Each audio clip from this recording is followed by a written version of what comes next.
Hi guys, welcome back to the YouTube channel of IMS Pragraj. So let's start with another set of this particular playlist. First, pause the video, try it on your own, and then proceed with the video solutions.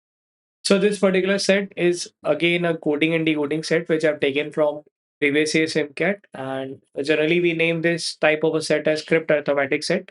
And the set says A, B, C are three 5-digit number where A is equal to 10,000 Q plus 1000 R plus 100 S plus 10 T plus U. B is equal to 10,000 V plus 1000 W plus 100 V plus 10 Z plus Y. And C is equal to 10,000 S plus 100 Y plus 100 Y plus 10 Z plus W. It is also known that A plus B plus C plus A plus B plus C is equal to D, where D is equals to 1000 U plus uh, 1000 W, 10,000 U plus 1000 W plus 100 Z plus 10 Z plus U. Thus, D is also a 5-digit number in the representation below, where the sum of A, B, and C has been shown each of the digit 10 से लेके 9 तक has been coded with the one among Q, R, S, T, U, V, W, X, Y, Z with distinct letter representing distinct digit. None of Q, V and S is greater than 3. और अपने को एक mathematical equation दिया हुआ है. इसके अलावा question क्या पूछा हुआ है वो भी पढ़ लेते हैं. What is the sum of digit for which the code can be resolved? Find the sum of digit D, which of the following is not possible. ये दिया हुआ equation. And which of the following is possible. ठीक है. अब ये क्या बोला हुआ है कि भाई ये क्रिप्ट अरिथमेटिक की प्रॉब्लम है जिसमें दिख रहा है कि जो पहला पार्ट है दैट इज ए, दूसरा पार्ट है बी. जैसे यहाँ पे क्या है, ये ए है, ठीक है, ये है बी, ये है आपका सी, और यहाँ पे क्या बन जा रहा है, डी बन जा रहा है. अब क्या है, ये तीनों फाइव फाइव डिजिट नंबर है, जो कि अल्टीमेटली जो बना रहा है सम बनाने पे वो भी 5 डिजिट बन रहा है. ठीक है. ऐसे सेट के अंदर हमेशा जो स्टार्ट करना चाहिए वो लेफ्ट मोस्ट से शुरू करना चाहिए. अब यहाँ पे देखो इन तीनों का जो बारे में, उनका तीनों का सम इज 0. ठीक है. यार एक चीज़ सोच रहा ना, ये तीनों का सम 0 मतलब यू बना हुआ है. ये तीनों का जो सम है वो यू बना हुआ है. ये तीनों का सम क्या होना चाहिए? सिंगल डिजिट होना चाहिए. और वो कब होगा? जब ये तीनों का सम 10 से कम होगा तभी होगा. Can it be 0? नहीं. Can it be 1? नहीं. Can it be 2? नहीं. कुछ और ज़्यादा होना चाहिए. और अपने को यहाँ पे लिखा हुआ है कि none of Q V S is greater than 3. ये जो क्यू है, वी है और एस, ये 3 से बड़ा नहीं है. 3 से बड़ा नहीं है मतलब वो 3 हो सकता है, 2 हो सकता है, 1 हो सकता है, 0 हो सकता है. बट मैं 0 नहीं ले सकता. क्यों? A number can not start with the 0. तो इट हैज़ टू बी 3, 2, 1. ठीक है. अगर ये 3, 2, 1 में से कुछ एक है, यानी कि इनका ये पॉसिबिलिटी है, तो इनका सम क्या होना चाहिए था? 6 होना चाहिए था. तो यू की पॉसिबिलिटी क्या बन सकती है? या तो 6 होगा, या 7 हो सकता है, या 8 हो सकता है. आप कहोगे तुम 7 और 8 कहाँ से आया? 7 ऐसा हो सकता है कि कुछ कैरी हो, तो वो 7 बना देगा, और कुछ में 1 कैरी हो सकता है, 2 कैरी हो सकता है. नाउ यू मे थिंक कि व्हाई सर आपने 7 और 8 ही क्यों लिया? Why not anything else? 9, 10, 11 क्यों नहीं लिया? क्यों? क्योंकि ना थोड़ा, अगर आपने क्रिप्ट अरिथमेटिक पढ़ी तो आपको पता होगा, जब भी ये 2 रो का एडिशन है वो मैक्सिमम 1 कैरी होगा. 2 रो मतलब यहाँ पे देखो, एक रो ये पार्ट है, दूसरा रो ये पार्ट है. इन दोनों में बेस्ट पॉसिबिलिटी क्या हो सकती है? 9 और 9 आ जाता, और जिसकी वजह से 18 बनता, और कैरी क्या हो सकता था? 81 हो सकता था. क्योंकि यहाँ पे 3 रो है तो पॉसिबली ऐसा हो सकता था कि दिस कैन बी 999, जिसकी वजह से ये तीनों 27 बन सकता था. एंड ये 7 बन जाता और यहाँ पे 2 आ सकता था. यानी कि 3 रो वाले केस में या तो 1 कैरी हो सकता है या तो 2 कैरी हो सकता है, और 2 रो वाले केस में वो 1 कैरी हो सकता था. ठीक है. उस लॉजिक से मेरे को क्या दिख रहा है कि यू की वैल्यू या तो 6 होगी, या तो 7 होगी, या तो 8 होगी. अब क्या होगी? We need to think. ठीक है. अब यहाँ पे अगर u ऐसा मिल रहा है तो यहाँ पे भी u मिलना चाहिए. ठीक है. अब ज़रा यहाँ पे ध्यान देते हैं, u plus these 2 and u, यानी कि u में मैं कुछ भी ऐड करता हूँ इन दोनों को तो वो ये बना देता है, u बना देता है. How is this possible? जब इन दोनों का जो सम है उसका यूनिट डिजिट 0 हो तभी वो एज़ इट इज़ उतरेगा. देख रहे हो? क्योंकि मेरे को एक वैल्यू मिली है व्हिच इज़ 6, 7, 8 में से कुछ एक, तो मैं उसी से दिमाग लगाना शुरू किया. ठीक है. देखो u, y, w, इनमें से क्या होना चाहिए था? u का u बना हुआ है, ये तीनों ऐड होने पे. ये कब बनेगा? जब y और w में जो सम है वो यूनिट डिजिट 0 होना चाहिए था. वो कब पॉसिबल है? जब y प्लस w क्या होगा? 10 होगा. y प्लस w 10 कब हो सकता है? 1 और 9 में हो सकता है. 1 नहीं ले सकते बिकॉज़ 1, 2, 3 तो इन्हीं के पास है. 2 भी नहीं ले सकते, 3 भी नहीं ले सकते. क्यों? क्योंकि ये सब क्या है? डिस्टिंक्ट है.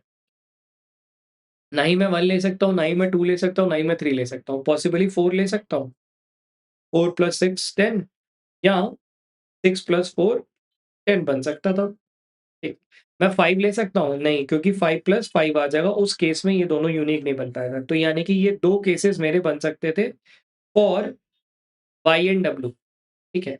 क्योंकि मेरा यहाँ पे ध्यान दो तो 6 मिल चुका है, तो मैं यहाँ पे अब 6 नहीं ले सकता है। अभी क्या दिख रहा है? क्यू व वी एस की जो वैल्यू है, इट हैज़ टू बी 1, 2, 3 में से कुछ एक, एंड वाई की और डब्ल्यू की वैल्यू हैज़ टू बी 4, 6 में से कुछ एक। अब वो क्या होगी नहीं पता, थोड़ा और ध्यान देते हैं, ठीक है? अब यहाँ पे ध्यान देना, यहाँ पे क्या हो रहा है? वाई प्लस डब्ल्यू ये फिर से 10 ही है, ठीक है? यहाँ पे ये फिर से 10 है, ऐसा। ये आर से ऐड होने के बाद यार ये फिर तो आर ही बनना चाहिए था ना, बट ये डब्ल्यू कैसे बना है? ये तो 10 है ना? यहाँ पे जैसे ये वाई डब्ल्यू यू यू बना, ये तो ऐसे ही हुआ। यानी कि यहाँ पे कुछ कैरी हुआ था जिसकी वजह से डब्ल्यू ये बना है। यानी कि ये जो 3 नंबर का जो सम है that is double digit number का सम, ठीक? यानी कि यहाँ पे आर की वैल्यू पे सोचना पड़ेगा कि आर की वैल्यू क्या होगी जिससे वो डब्ल्यू रिपीट हो जाए। अब डब्ल्यू हो क्या सकता है ये सोचते हैं। डब्ल्यू क्या हो सकता था, या तो 6 होगा या तो 4 होगा। यानी कि ऐसा हो सकता था, अब ज़रा सोचना, डब्ल्यू की वैल्यू अगर मैं ले लेता हूँ 6, ये वाला केस लेके चलते हैं ना कि डब्ल्यू इज़ 6, ठीक? अगर ये 6 है तो यानी कि ये क्या होना था 6 और 4, यानी कि यहाँ पे क्या होना चाहिए था 5, ऐसा, या 4 होना चाहिए था। कुछ ऐसा हुआ होगा, मतलब 5, 6, 11, 4, 15 और पीछे से कैरी 1 हुआ था, या 4, 6, 10 और 4 पीछे से कैरी। ये पॉसिबल नहीं क्योंकि ये यूनिक नहीं बना रहा, ठीक है? यहाँ पे ये गड़बड़ कर दे रहा है, डिस्टिंक्ट नहीं बन पा रहा है। तो आर की वैल्यू 5 हो सकती थी। अच्छा, can we go for another case, यानी कि 4, 6 ले सकता हूँ, तो उस केस में यहाँ पे क्या आना चाहिए था? 4 आना चाहिए था। अगर ये 4 है, तो यानी कि R की वैल्यू क्या हो सकती थी? या तो 3 होनी चाहिए थी या तो 2 होनी चाहिए थी। वो दोनों ही नहीं ले सकता। मतलब यहाँ पे ये बना सकता था ना 4, 3, 7, 6, 13 कैरी 1 जिसकी वजह से ये 14 बना था, ठीक है? या 4, 3, 7, 2, 9 कैरी 2 जिसकी व सा 4, 4 + 6 10, 10 + 2 12 जिसकी वजह से ये 14 बन गया था। एक पॉसिबिलिटी ये बन सकती थी, ठीक है? लेकिन अब प्रॉब्लम क्या है, 2 और 3 ऐसा है जो कि हमने किसको दे रखा है? क्यू, वी, एस में से किसी एक को दे रखा है। तो we can not reallocate the value to this P to R, यानी कि पूरी सिचुएशन में आर की वैल्यू क्या मिल गई है? 5, यानी कि आर की वैल्यू मिल गई है 5। अब क्योंकि आर की वैल्यू 5 है, वो कहाँ पे है? जब डब्ल्यू 6 था और वाई 4 था। यानी कि डब्ल्यू 6 था और वाई क्या था? 4 था। एंड क्योंकि ये क्या हुआ है 5, 6, 4, 16 कैरी 1 हुआ है, 1 होने की वजह से यहाँ पे 6 + 1 7 बनना चाहिए था, यानी कि यू की वैल्यू क्या होनी चाहिए थी? 7, यानी कि यहाँ पे यू की भी वैल्यू मिल गई 7। तो सो फार हमें क्या मिल गया? 1, 2, 3 मिल गया है, 4, 5, 6, 7 मिल गया। तो अभी मेरे पास 0, 8 और 9 जैसी वैल्यू निकालनी बाकी है, ठीक है? अब चलो और दिमाग लगाते हैं, हम क्या कर सकते हैं? अब यहाँ पे क्यूवीएस के बारे में कुछ नहीं पता। यहाँ पे अपने को एस और वी के बारे में दिया हुआ है। एस और वी क्या हो सकता था और वाई क्या हो सकता था? क्योंकि यहाँ पे अपने को वाई मिल चुका है। वाई क्या है? 4 है। ठीक है? वाई की वैल्यू 4 है। यहाँ निकाला ना हमने वाई की वैल्यू 4। यहाँ पे 4 है। तो 4 में ऐसा क्या ऐड करूँ कि ये ज़ेड बन जाए? And so also I need to make sure कि कुछ कैरी भी हो। तभी वो 16 बना होगा ना, एटलीस्ट 1 कैरी हो तभी वो 16 बन पाएगा, ठीक है? तो कैन आई ऐड एस और वी? एस और वी का मतलब कैन आई ऐड 1 + 2? ठीक है? तो मैं क्या करूँगा 1 + 2 यानी कि यहाँ पे वी प्लस एट का पॉसिबिलिटी क्या हो सकती है, ये सोचते हैं। V plus eight could be 3, V plus eight could be 4, V plus eight could be 5, बस ये बन सकती थी भाई 1 + 2, 1 + 3, 2 + 3। अब देखो यार अगर मैं 3 लेता हूँ, तो 4 और 3 7 यानी कि यहाँ पे डबल डिजिट नंबर बना ही नहीं पाऊँगा, ठीक है? अगर मैं 4 भी लेता हूँ, ठीक है? 4 + 4 8 बन सकता है ना? यहाँ पे इन दोनों का सम इज़ 4 और यहाँ पे भी 4 8 और पीछे से शायद 2 कैरी हुआ था जिसकी वज़ह से ये Z 0 बन गया है। एक ये दिख रहा है, ठीक है? 5 हो सकता है क्या? 5 होने का मतलब इन दोनों का सम 5 और 4 और पीछे से 1 कैरी हुआ था या 2 कैरी हुआ था जिसकी वज़ह से Z बन गया 11 या 10। 11 बन नहीं सकता, यानी कि Z बन सकता है 0, ठीक है? अब ज़रा ध्यान देना, फिर से ये बताता हूँ, मैंने क्या सोचा, यहाँ पे वैल्यू लगा के दिखाता हूँ आपको, ठीक है?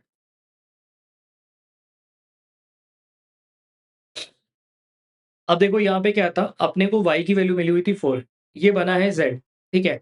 ये तीनों का जो सम है वो क्या था? कुछ ऐसा था जो कि डबल डिजिट नंबर बना था, क्योंकि यहाँ पे 1 भी कैरी हुआ है, ये दिख रहा है +1 मैंने लिखा है ना, यहाँ पे 1 भी कैरी हुआ है। तो यहाँ पे कुछ भी बना है जो डबल डिजिट नंबर बना हुआ है, उसके बारे में सोच रहा है। अब s प्लस v इनमें कॉम्बिनेशन ले लूँ तो 1 + 2 हो सकता था जो कि 3 बनता, 1 + 3 हो सकता था जो कि 4 बनता, 3 + 2 हो सकता था जो कि 5 बनता, ऐसा हो सकता था, ठीक? अब अगर ये देखो, सॉरी, अगर ये देखो, अब अपने पास क्या है, ये जो क्या मैं 3 ले सकता हूँ? अगर मैं 3 लेता हूँ तो 3 और 4 7, ठीक है? मैक्सिमम 2 कैरी हो सकता था, यहाँ हमने बात करी थी कि मैक्सिमम 2 कैरी हो सकता है, तो 7 + 2 9। ज़ेड कभी भी, यानी ये जो तीनों का सम है वो डबल डिजिट नहीं बन पा रहा है, ठीक? I can not take this as a value. Can I take 4? अगर मैं इन दोनों को 4 लेता हूँ, तो 4 + 4 8 और पीछे से 2 कैरी होगा तो Z can be 0, make sense, ठीक। Can I take 5? 5 ले सकता हूँ। 5 + 4 9, 9 में या तो 1 कैरी हुआ होगा तो वो 10 बन गया होगा, या तो वो 2 कैरी हुआ होगा जिसकी वजह से ये 11 बन गया होगा। यार ज़ेड की वैल्यू को मैं 1 तो नहीं ले सकता, 11 का मतलब ज़ेड की वैल्यू 1 बनी होगी। यानी कि ये जो वैल्यू है, इसका s प्लस v या तो 4 और 5 में से कुछ एक होना चाहिए था। अगर मैं 4 और 5 लेता तो 4 + 4 + 2 10 बन सकता था, या 5 + 4 10 और 11 बन सकता था। 11 मैं ले नहीं सकता because Z can not be 1, तो हर केस में मेरे को क्या दिख रहा है कि ज़ेड की वैल्यू को क्या लेना पड़ेगा? 10 लेना पड़ेगा, यानी कि एक और मिल गया ज़ेड की वैल्यू को 0, ठीक? अगर ज़ेड की वैल्यू 0 मिली है, यानी कि यहाँ पे भी 0 होना चाहिए, यहाँ पे भी 0 होना चाहिए, यहाँ पे भी 0 होना चाहिए, ठीक? अब थोड़ा और दिमाग लगाया जाए, ठीक है? यहाँ पे अपने को क्या मिल रखा है? ये जो ये है, यू था, यू कितना मिल रखा है? 7, ठीक है? यहाँ पे भी क्या मिला हुआ है? 7, यहाँ पे क्या मिला हुआ था? 4, यहाँ पे क्या मिला हुआ था? 6, ठीक है? अब इस पॉइंट पे तुम चाहो तो क्वेश्चन की भी मदद ले सकते हो, तुम चाहो तो पूरा अभी भी निकाल सकते हो। अब मेरे को यहाँ पे क्या दिख रहा है? ये क्या है? 7 4 11 6 17, यानी कि यहाँ पे क्या आना चाहिए था? 1 आना चाहिए था। 1 की वजह से t plus something, something, something has to be double digit. तो वो कब बनेगा? 1 में क्या ऐड करूँगा जबकि ज़ेड आ जाए, यानी कि t की वैल्यू क्या होनी चाहिए थी?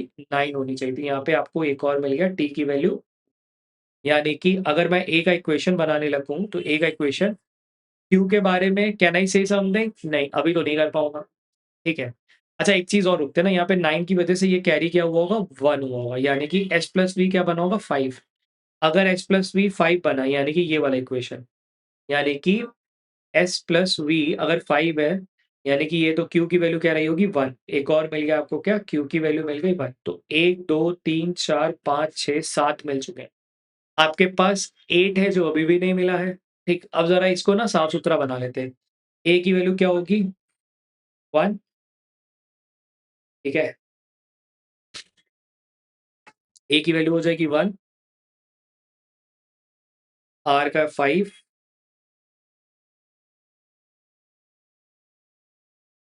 9 और u की वैल्यू कितनी निकाली थी मैंने? 7, ठीक? b का इक्वेशन पता नहीं, b की वैल्यू का अभी तक नहीं पता, वो 2 3 में से कुछ एक हो सकती थी, तो रुक जाता हूँ। यहाँ पे क्या आ जाएगा? 6, यहाँ पे भी नहीं पता, बस इन दोनों का पता था कि दोनों का सम 5 है, यहाँ पे क्या आ जाएगा? 0, यहाँ पे क्या आ जाएगा? 4, ठीक? c की वैल्यू अगेन ये नहीं पता, ये क्या है?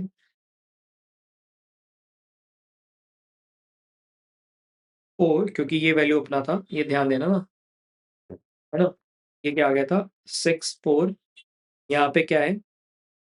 अ, y की वैल्यू इज़ अगेन 4, यहाँ पे z की वैल्यू 0, यहाँ पे क्या आ गया था? 6, जिसको कि इक्वेशन एक बना दिया।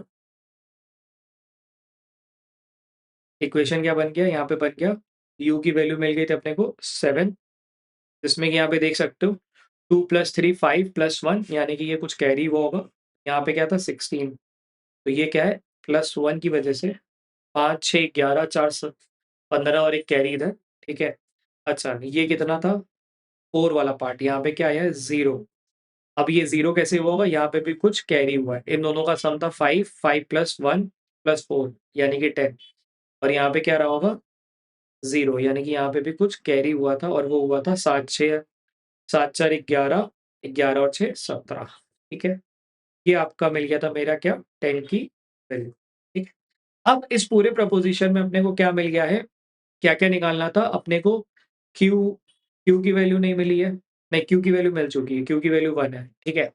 तो थोड़ा और वैसे लिख लेते हैं।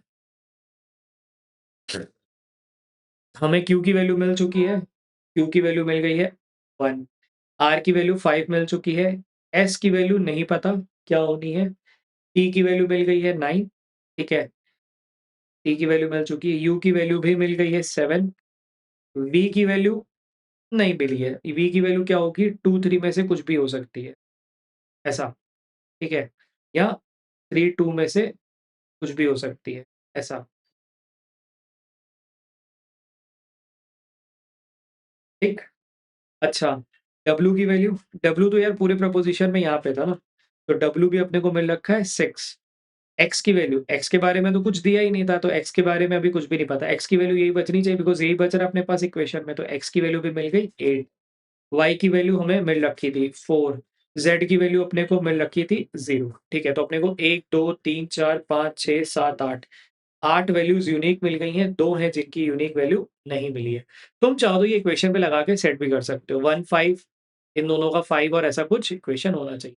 तो ये क्या है बेसिकली मैथमेटिकल इक्वेशन बना हुआ उसको सॉल्व करना है, ठीक है?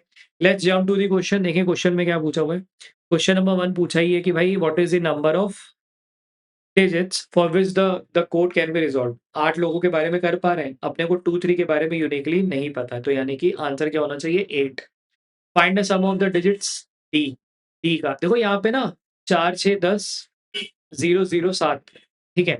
अब ज़रा ध्यान देना 4 नहीं है ये बेसिकली 7 है। तुमको याद है जो पीछे मैं यहाँ पे रुका हुआ था, यहाँ पे ये निकालने में थोड़ा मेरा टाइम गया, तो अगर तुम चाहो तो ये क्वेश्चन की मदद लेके भी सॉल्व कर सकते थे, कि 7, 6, 13 और 7, 20 मिला हुआ था और यहाँ पे ऑप्शन में 20 के बाद क्या हो सकता था? अब देखो अपने पास तुम पीछे जाओगे तो तुमको ध्यान देना कि Z के लिए ये 3 वैल्यू बच रही थी, 0, 8, 9 में से कुछ एक। अगर मैं 0 लेता हूँ तो ऑप्शन में 20, अगर मैं 8, 8 लेता तो ऑप्शन में 36 नहीं अवेलेबल था, 9, 9 लेता तो ऑप्शन में 38 अवेलेबल नहीं था। तो वहाँ से भी मैं डिकोड कर सकता था, ठीक है? ऐसे क्वेश्चन्स में ये वाली चीज़ें काफ़ी रहती हैं। Which of the following is not possible? A is smaller than B। यार ये तो पॉसिबल है which is smaller than C क्योंकि यहाँ पे ये 2, 3 ऐसा हो सकता है। A स्मॉलर देन ये दोनों पॉसिबल है क्योंकि 1500 का कुछ नंबर, ये 2 से भी शुरू हो सकता है, 3 से भी हो सकता है, ठीक है? B is smaller than A which in turn is smaller नहीं, ये तो पॉसिबल नहीं है क्योंकि एनीवेज़ B जो है कभी भी A से छोटा होगा नहीं बिकॉज़ B की जो स्टार्टिंग नंबर है वो 2 या 3 में से कुछ एक होना चाहिए, तो this is not possible. B is less than A plus C possible है A प्लस C से B कम हो सकता है, मतलब ये 1000 वाला काउंट हो गया, ये 3000 वाला काउंट हो गया, ये 2000 वाला काउंट है या 26000 वाला काउंट है, ये तो पॉसिबल है। Which of the following is possible? X plus V is equal to T plus Y, X plus V यानी कि 8 plus V is equal to T plus Y यानी कि 8 में मैं क्या ऐड कर सकता हूँ? 8 में या तो 3 ऐड करूँगा या तो 2 ऐड करूँगा। तो 10 या 11 और टी प्लस वाई का मतलब टी क्या है और वाई क्या है? टी क्या है 9 है और वाई क्या 4 नहीं पॉसिबल नहीं है, ठीक है? X plus T again x क्या था अपना? एक्स था 8 एक्स प्लस टी मतलब 17 17 is equals to S plus V plus R plus U ठीक है? एस प्लस वी तो 5 ही होता है। आर क्या है 5 एंड यू क्या है 7 तो यार ये तो एकदम परफेक्टली मैच कर गया तो यानी option number B has to be the correct answer. बाकी चेक कर लेते हैं X plus Z is equal to R plus Y X plus Z यानी कि 8 is equal to R plus Y R और वाई यानी कि ये दोनों क्या है 9 के बराबर है दिस इज ऑल्सो इनकरेक्ट ठीक है। X plus Y plus S X plus Y 8 4 12 plus S S मतलब 8 X plus Y plus S X plus Y 8 4 12 12 में या तो मैं 13 कर सकता हूँ 12 में या तो 14 हो सकता है या तो 15 बन सकता है ठीक है is equal to U plus W plus Z U क्या है 7 है डब्ल्यू क्या है 6 है और जेड क्या है 0 है तो दिस इज मैक्सिमम 13 यानी कि ये भी इनकरेक्ट ठीक है। मॉडरेट सेट पेपर वाले फेज में एकदम निकालना चाहिए और थोड़े ऐसे क्वेश्चन प्रैक्टिस कर लोगे तो तुम्हारे लिए चीज़ें आसान हो जाएँगी। अगर अगर आज आता है तो पेपर वाले फेज में ज़रूर इसको अटेम्प्ट करना, ठीक है? और ऑप्शन से ट्राई करोगे तो तुम्हें और जल्दी मिल सकता था, ठीक है? चलो कीप प्रैक्टिसिंग।